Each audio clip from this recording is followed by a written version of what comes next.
tambaya ta biyu shine su ka san mutanen Ganjarma a kullum kamar mutum ne mai neman kuka sai ka jefe da kashin awaki ka kawai zai rinta mai iko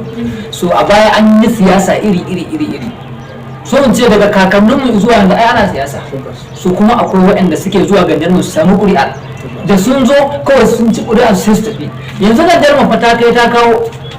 ruwa ita ce kan gaba rashin ruwa ita ce kan gaba a Ganjarma saboda duk wani yan takarkaru da suka tashi yanzu a Ganjarma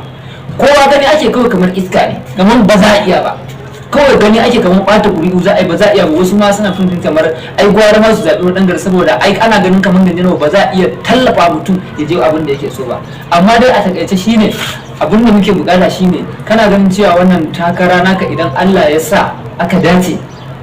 mutanen Ganjarma da sauransu za su sha mamaki akan ƙudurin da ka ɗauko akan su wanda ka faɗa da ma wanda baka faɗa ba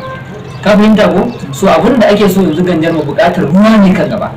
ba ruwa sannan in ka duba ga za ka duba yara manya wasu mafi akasari ba su da sana'a babu masana wani mako suna sana'a amma kuma ba sa da jari